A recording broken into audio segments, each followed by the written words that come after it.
get hit on the head with an apple? No, that was a metaphor for an aha moment on gravity. Did you really eat the forbidden fruit, an apple, and were lured in by a talking snake?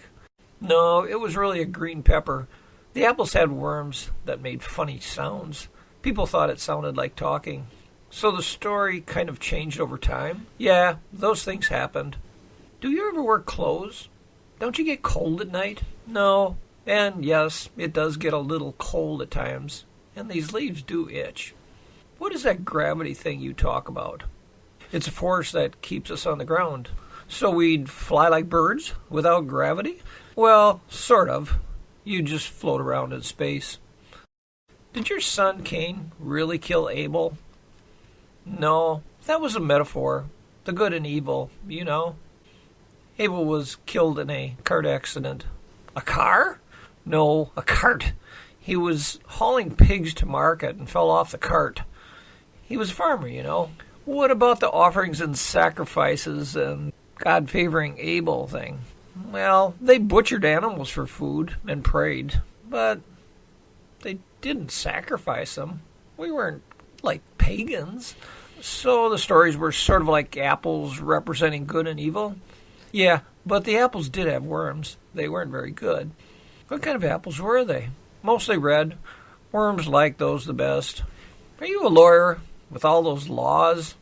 No, I wrote laws of physics on how gravity works. What about that sleeping rock thing where it stays at rest? That's an analogy. Things do stay in place unless someone moves them. Was paradise really nice? Weather, food, temperature, entertainment? It was at first, but it was lonely. We weren't social, mostly curious. That's why you ate the green pepper? To learn about good and evil? Not really. Remember, we used a lot of metaphors. Good and evil was more about how we treated each other. Now back to Cain. Was he evil? No, he was a prankster, but a hard worker. He built his own city and fathered a bunch of kids, starting with Enoch. Our son Seth actually had more kids, but people don't talk about him. How did either one of your kids father children if you two were the only two before them? Lots of stories about that, but you're a scientist. You know about early cavemen. Do the math. Some say they became extinct, but the truth is we made the headlines. They didn't. How did you come about? Did you just appear one day? We're not sure. Could be that we were just a good story, or you may be actually hallucinating from getting hit in the head with that apple. I don't recall getting hit with an apple. Then how do you explain talking to us? And how do you explain all our voices sounding the same?